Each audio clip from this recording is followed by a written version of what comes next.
Alors, l'histoire que nous allons lire, c'est...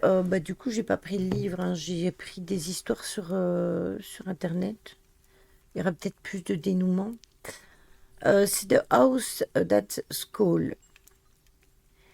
Euh, je sais pas si on a plusieurs. Moi, je suis tombée sur celle-là, j'ai pris celle-là. Voilà.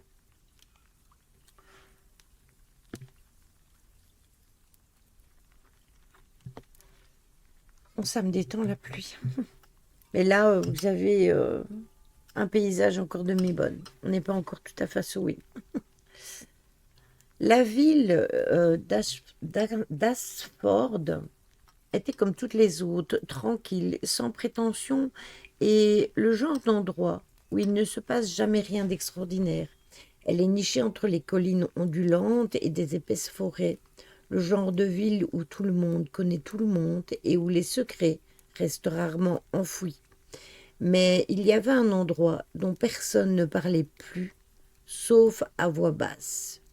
Une maison qui se dressait sur la forêt de Blackthorn depuis plus d'un siècle, pourrie et oubliée, mais qui d'une manière ou d'une autre veillait toujours.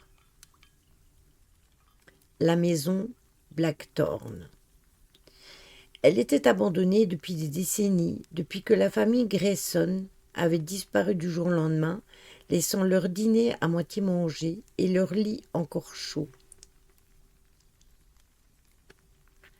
Certains disent qu'ils avaient été assassinés, leurs corps cachés dans les murs, d'autres affirment qu'ils se sont enfouis, disparaissant dans les bois pour ne jamais être revus. Mais les enfants Ashford racontaient des histoires plus sombres, celles d'une maison qui respirait, chuchotait et appelait ceux qui osaient s'en approcher de trop près. Daniel Moore n'a jamais vraiment cru aux histoires de fantômes. C'était un journaliste, un homme de raison. La superstition n'avait pas sa place dans sa vie, mais une bonne histoire, oui. Lorsqu'il entendit pour la première fois les murmures de la Blackthorn House, il les considéra comme des ragots de vieille ville. Mais quelque chose à propos de la maison le rongeait, une démangeaison dans son esprit qui ne voulait pas disparaître. Peut-être était-ce la façon dont les habitants de la ville évitaient d'en parler, la façon dont les yeux se détournaient chaque fois qu'ils posaient trop de questions.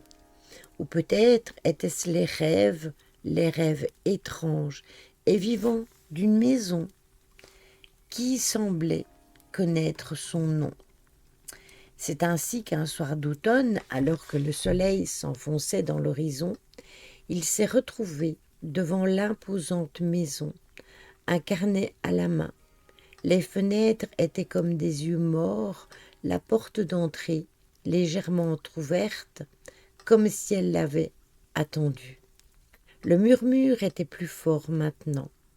Il s'enroulait autour de ses oreilles et se glissait dans ses pensées. Il hésita, mais seulement un instant.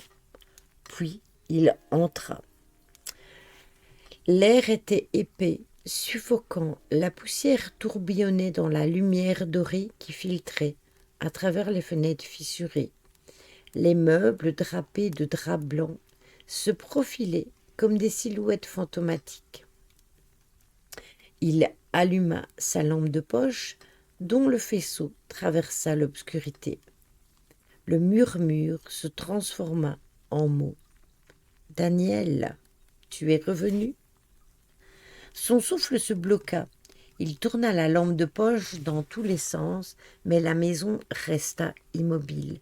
Son cœur battait à tout rompre. Personne ne savait qui il était.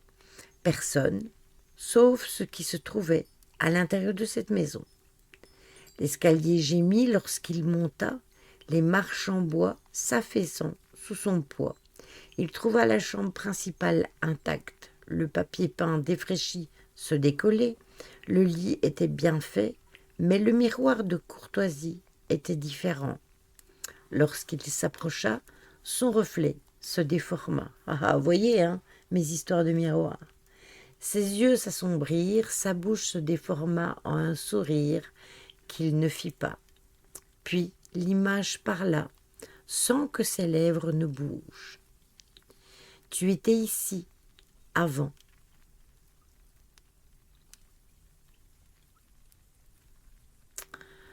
Une secousse de terreur froide le saisit.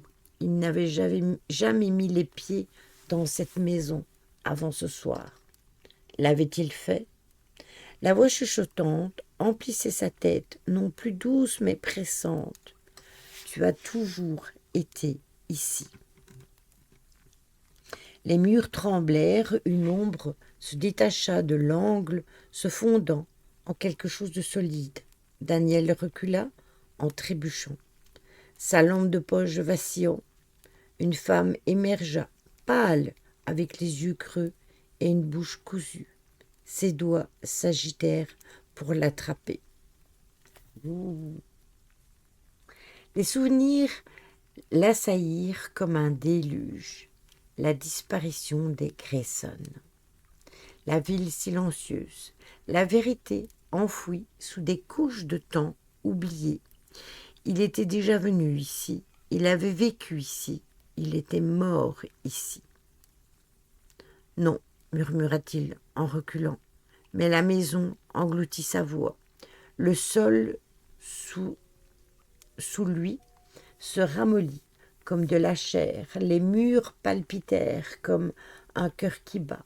Il se retourna pour courir, mais la porte avait disparu. Le miroir se tenait à sa place, son reflet le regardant, mais maintenant, sa bouche était cousue, ses yeux le suppliaient de s'échapper. La maison l'avait appelé chez lui. Et elle ne le laisserait jamais partir. La lumière de sa lampe de poche crachotait. Son éclat s'estompait à mesure que la pièce s'assombrissait. Les ombres s'allongèrent, s'étirant vers lui comme des mains affamées. Daniel griffa les murs, faisant des fissures, une porte cachée, n'importe quoi, pour se libérer du cauchemar qui se resserrait autour de lui. Mais la maison n'avait pas l'intention de le laisser partir. Le vent froid balaya la pièce, bien qu'il n'eût aucune fenêtre ouverte. Les chuchotements s'amplifièrent, se confondant avec un sinistre mélopée.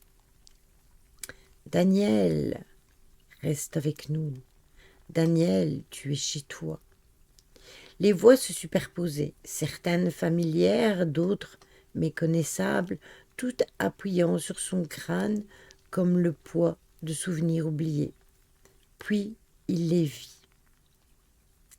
Des figures commencèrent à émerger dans les coins sombres de la pièce, translucides mais distinctes. La famille Grayson, leurs yeux étaient des puits de noirceur, leurs visages figés avec des expressions de terreur. La mère serrait un enfant contre sa poitrine, les bras squelettiques, la peau fine. Le père se tenait derrière elle et sa bouche bougeait sans bruit, les lèvres formant des mots que Daniel ne pouvait pas entendre. Quelque chose de froid lui toucha alors l'épaule. Il se retourna, le cœur battant, puis se retrouver face à un reflet. Mais ce n'était plus lui. La figure dans le miroir n'avait pas d'yeux, pas de bouche, seulement un vide béant et sans fin à la place d'un visage. Elle leva une main dont les doigts se recroquevillèrent en un point afin de se heurter à la vitre. Le miroir se brisa, les fractures se répandant comme des veintes sur la surface. La maison trembla et un gémissement profond se répercutant à travers les murs. Daniel tomba à genoux, tandis que le sol tremblait sous lui, ses cris étant avalés par la cacophonie grandissante des voix. « Tu as toujours été là. » Le miroir se brisa les ténèbres se consumèrent. Les jours se transformèrent en semaines.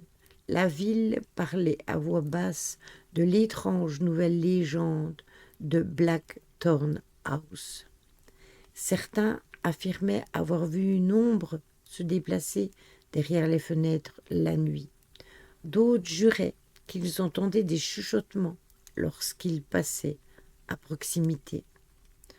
Un soir, un groupe d'adolescents s'est mis au défi de pénétrer à l'intérieur. Ils riaient, allumaient leur lampe de poche et lançaient des appels dans le vide. Mais lorsqu'ils atteignirent la chambre principale, leurs rires s'éteignirent. Un miroir se tenait là, intact, luisant, dans la faible lumière. Dans le verre, une ombre se dessinait. Elle a levé une main, les doigts pressant le verre de l'intérieur, bouche cousue, les yeux implorant de s'échapper. Mais la maison ne laissait partir personne. Puis une nuit, une bougie s'est allumée à la fenêtre de la chambre principale. Les chuchotements ont recommencé, d'abord doux, puis insistants. Quelqu'un d'autre arrivait et la maison attendait.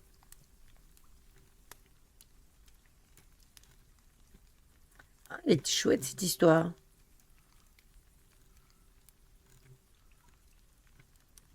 Je l'ai trouvé vraiment bien.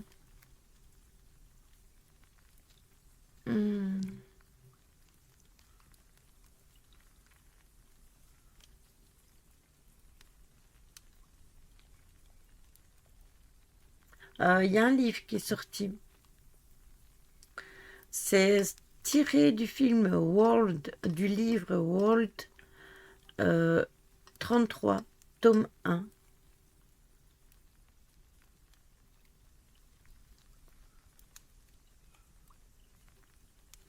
Il n'y a pas que les vieux miroirs d'argent. Je pars du principe que tous les miroirs sont des potentiels,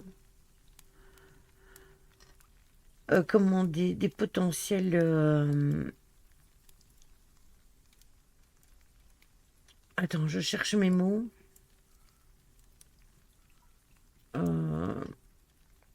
Des potentiels passages.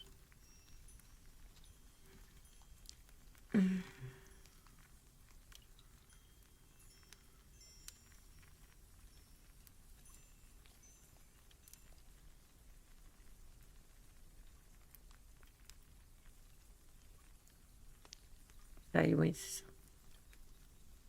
Oui, elles sont mieux que celles du livre, en effet. J'ai enregistré parce que il n'a mis qu'une histoire, c'est normal vu qu'il a écrit un livre. Mais j'en ai d'autres.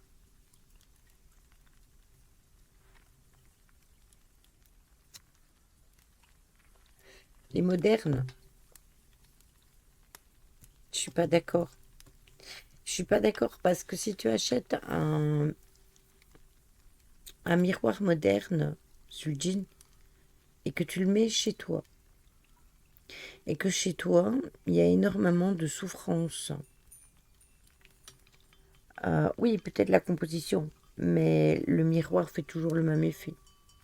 Le miroir va absorber la souffrance. S'il y a une personne qui décède tout près du miroir ou des personnes qui décèdent dans la maison, ben, en fait, le miroir, il fera toujours son travail.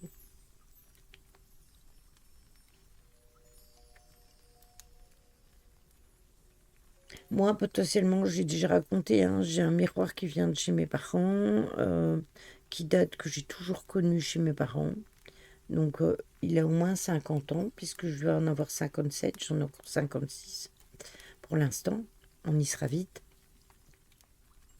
Et ce miroir, il a des choses à raconter. Jusque moi, je ne veux pas le laisser parler. Donc, il est tourné vers le mur et il est couvert. En plus, il fait peur à mes chats.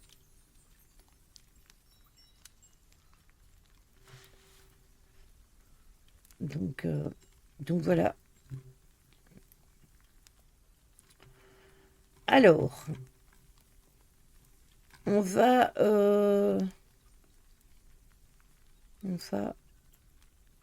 lire celle-là.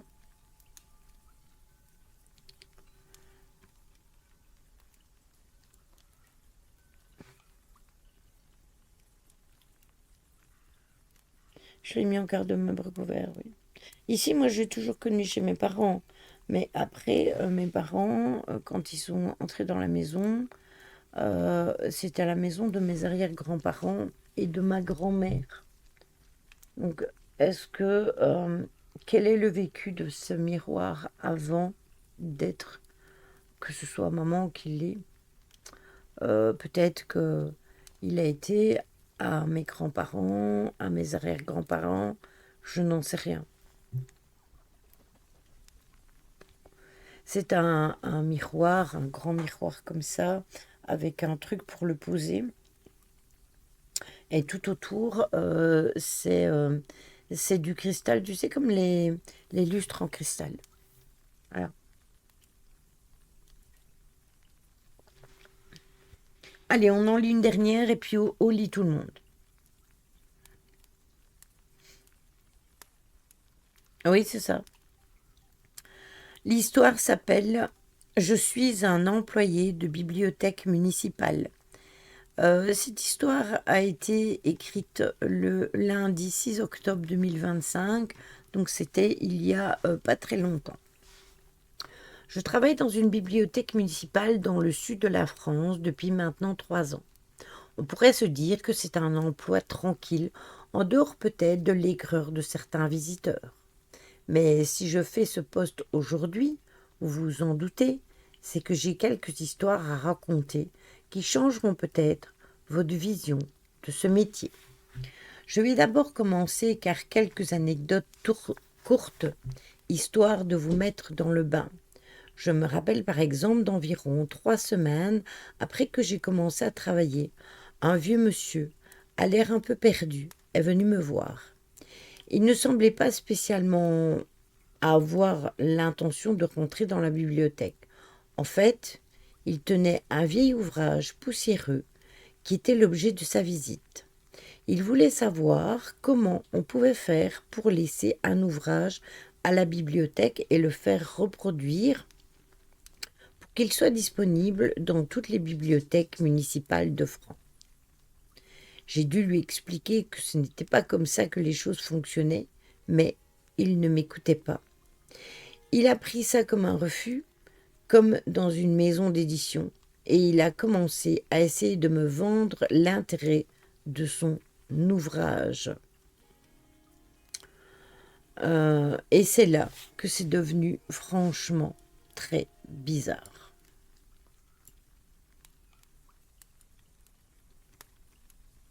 C'est ça, une dernière histoire, les dents, pipi et au lit. Voilà. Il l'a ouvert devant moi malgré mes protestations et j'ai vu qu'il s'agissait d'une sorte d'album photo. Mais pas n'importe lequel. Il ne s'agissait pas de photos de personnes endormies, prises de très très près.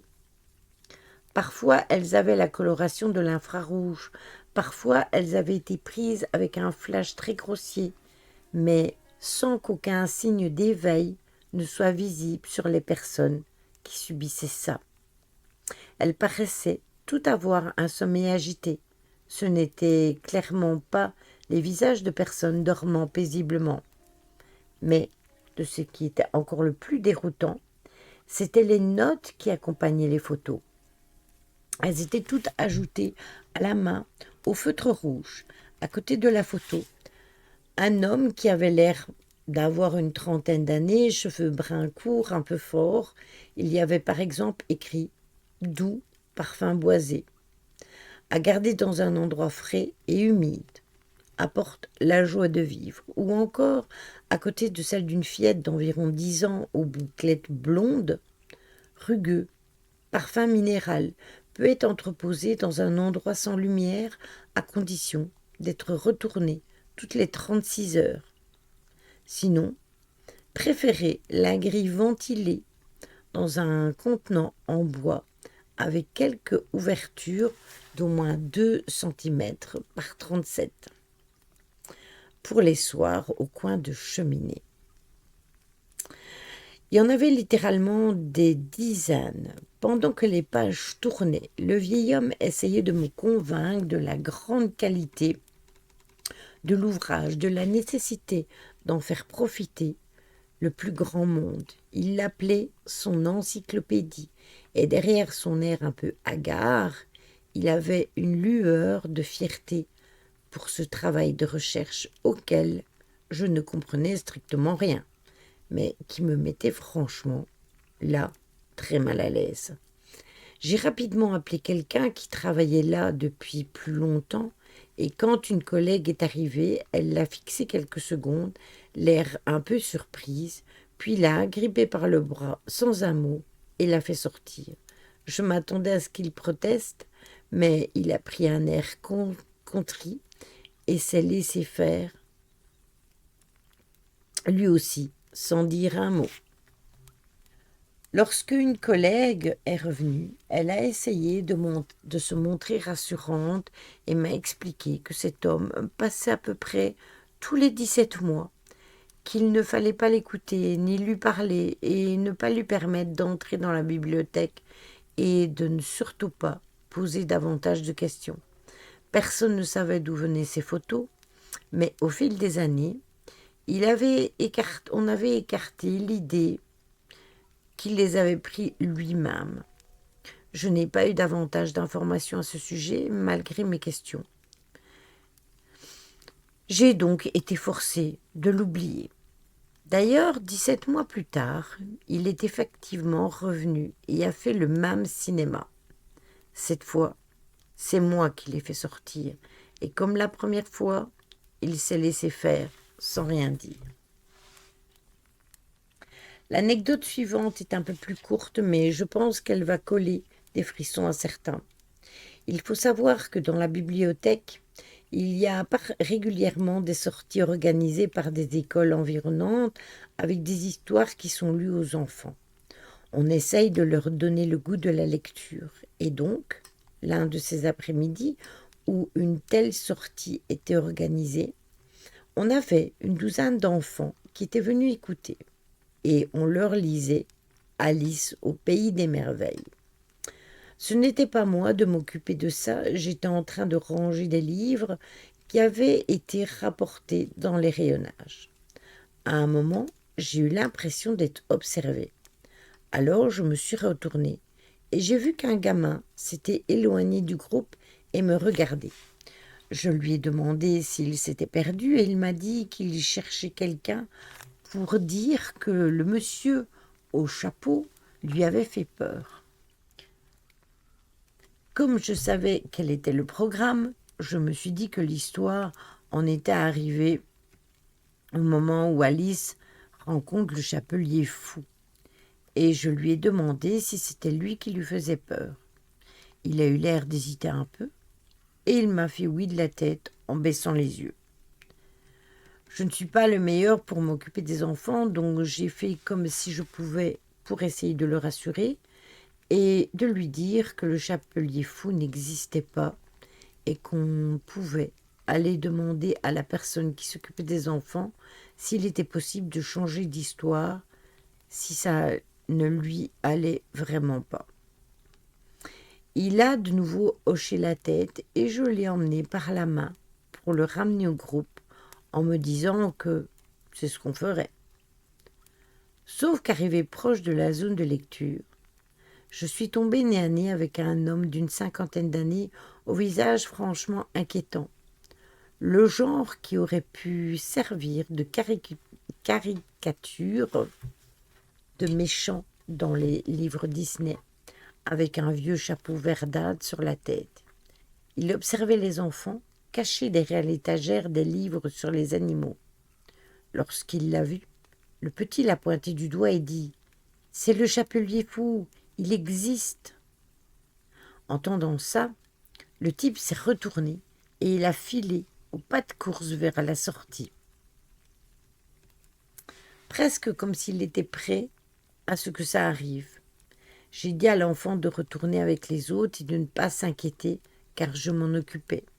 Puis j'ai essayé de rattraper l'homme, mais lorsque je suis arrivée à l'entrée de la bibliothèque, il s'était volatilisé.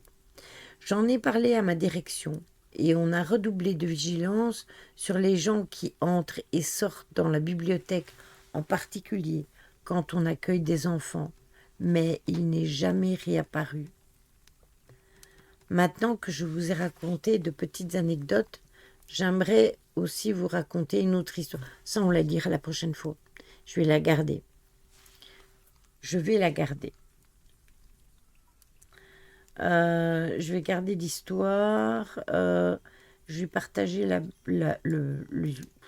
blog que je raconte. Et on prendra l'histoire la prochaine fois.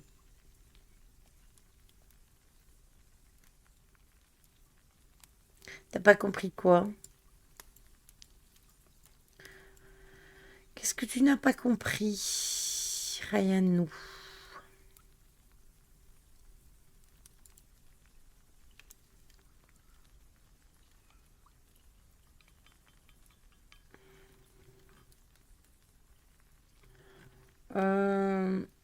Attendez, je vais partager le truc dans mon blog, dans mon tout. Hop. Voilà, ainsi, la semaine prochaine, eh bien, on pourra reprendre la lecture.